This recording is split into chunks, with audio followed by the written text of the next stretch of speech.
Definisi tafsir bil al-ma'thur. Tafsir yang berpegang kepada riwayah yang sahih, iaitu mentafsirkan Al-Quran dengan Al-Quran atau dengan al-hadis kerana ia berfungsi sebagai penerang kepada Al-Quran, atau dengan riwayat sahabat athar, memandangkan mereka adalah orang yang paling mengetahui tentang Al-Quran Al-Karim. Antara syarat-syarat tafsir bil al-ma'thur, yang pertama, mempunyai pengetahuan yang cukup mengenai ilmu sunnah riwayat dan dirayah. Yang kedua, benar-benar mengetahui sunnah yang berkaitan dengan tafsir. Yang ketiga, berkemampuan untuk mengumpul dan menserasikan riwayat yang bercanggah.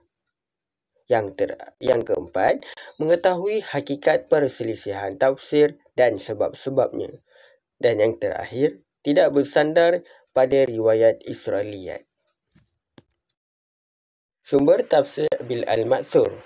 Yang pertama, tafsir Al-Quran dengan Al-Quran. Tafsir ini berbentuk adalah yang paling terbaik dan paling mulia, memandangkan tidak ada seorang pun yang lebih mengetahui kalam Allah selain daripada Allah Subhanahu Wa Taala. Yang kedua, tafsir Al-Quran dengan hadis Rasulullah sallallahu alaihi wasallam. Para ulama berpendapat Nabi adalah pentafsir, memandangkan bagindalah yang menerima Al-Quran, memahami dan bertanggungjawab menyebarkan kepada manusia. Para sahabat kembali merujuk kepada Rasulullah sallallahu alaihi wasallam apabila mereka menghadapi kemusykilan dalam memahami atau menghuraikan ayat-ayat Al-Quran. Yang ketiga, tafsir Al-Quran dengan pendapat ijtihad sahabat.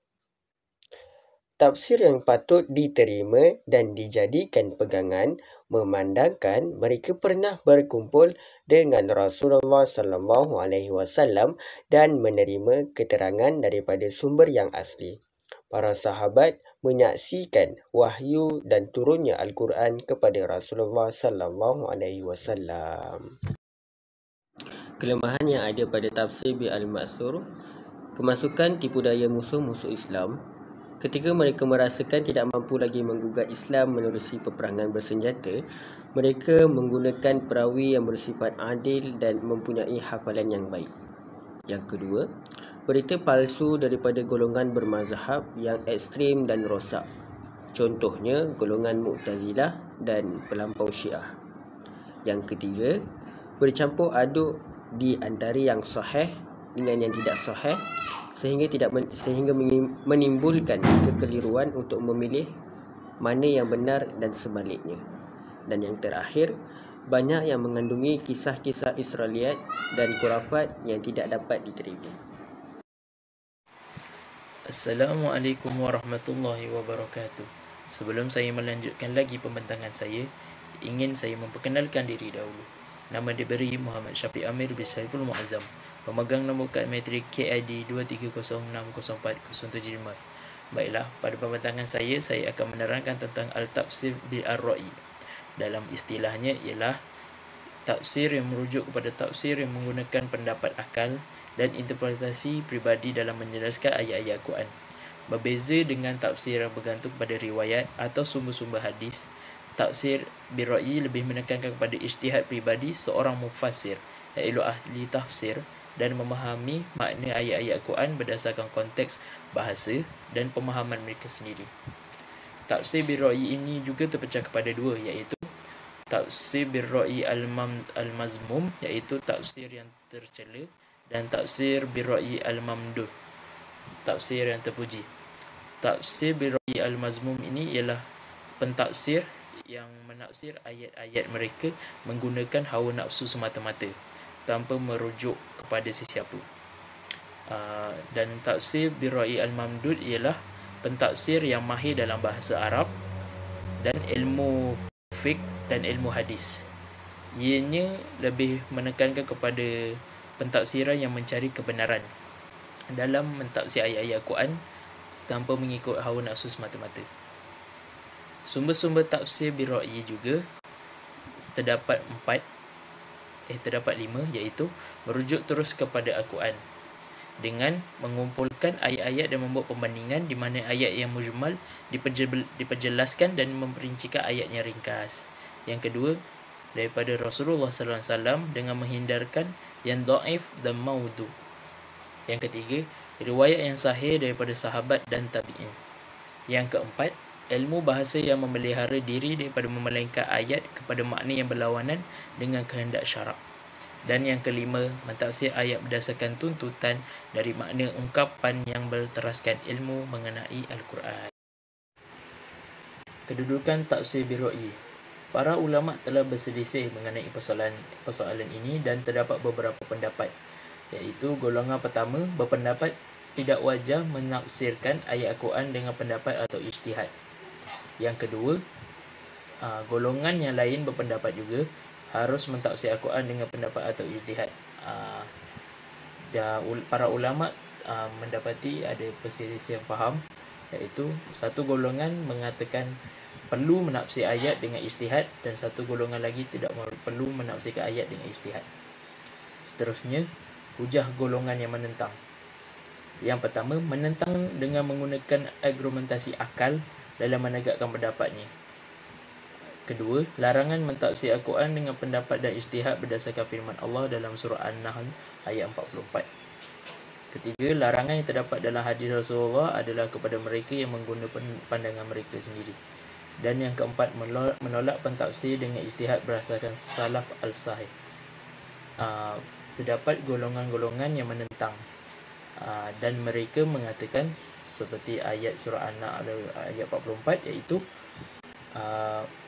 hanya Nabi sahaja yang diperbolehkan untuk mentafsir, dan manusia seperti kita, manusia biasa, tidak boleh menafsir kerana ayat dalam firman Allah surah An-Nahl ayat 44 ini telah memberitahu hanya Nabi sahaja.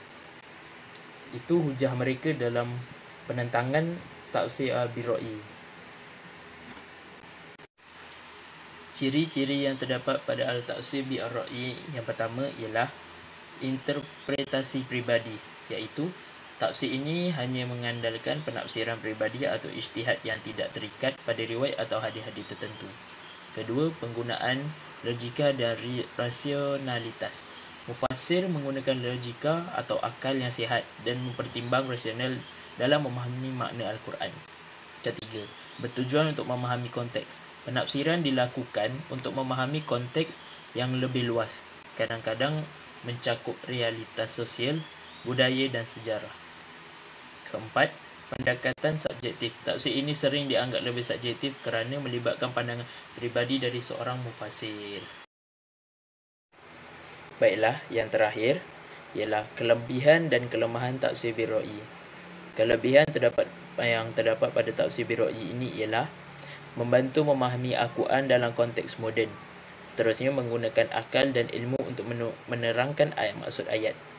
Dan terakhir, dapat merungkai isu-isu yang tidak dapat dibahas secara langsung dalam Al-Quran dan hadis. Kelemahan yang terdapat pada tafsir birra'i pula berisiko membawa kepada kesalahan tafsir jika tidak berlandaskan ilmu yang sahih. Seterusnya, boleh dimanipulasi untuk kepentingan peribadi atau golongan tertentu. Oleh itu, pentafsir yang menafsir ayat-ayat Al-Quran mereka perlu berkelayakan dalam bidang-bidang yang tertentu. Pentafsir birra'i ini mempunyai peranan penting dalam sejarah perkembangan ilmu tafsir. Tetapi mereka juga harus berhati-hati kerana seorang mufassir yang menggunakan metode ini harus memiliki pemahaman yang mendalam tentang bahasa Arab, konteks historis serta pemahaman yang kuat tentang prinsip-prinsip syariat agar tidak menyesatkan pemahaman orang lain yang terdapat dalam Al-Quran. Sekian.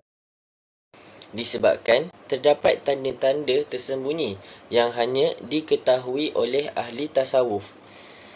Ia juga terbina atas usaha-usaha yang ada dalam minda seseorang ahli sufi dan diperkuat dengan nas-nas Al-Quran. Kedudukan tafsir al-sufi atau al-isyari yang mana terdapat dalam kalangan ulama yang berselisih pendapat dengan tafsir al-sufi ini, iaitu diharuskan dan juga ditegah. Diharuskan ini, contohnya Imam Ghazali berpendapat bahawa penafsiran ini sah selama tidak bertentangan dengan makna zahir dan syariat Islam. Selain itu, yang ditegah pula adalah Imam Al-Nasafi menolak tegas bahawa beliau menegaskan bahawa sesuatu nas itu perlu berdasarkan dengan kenyataan zahirnya dan takwilannya dengan makna lain. Sebagai pengetahuan am, ahli sufi ini adalah orang yang mengikut cara hidup Rasulullah dan tidak terpengaruh dengan kemewahan dunia. Ahli sufi ini juga adalah orang yang mencari liqa Allah. Definisi tafsir al-Isyari.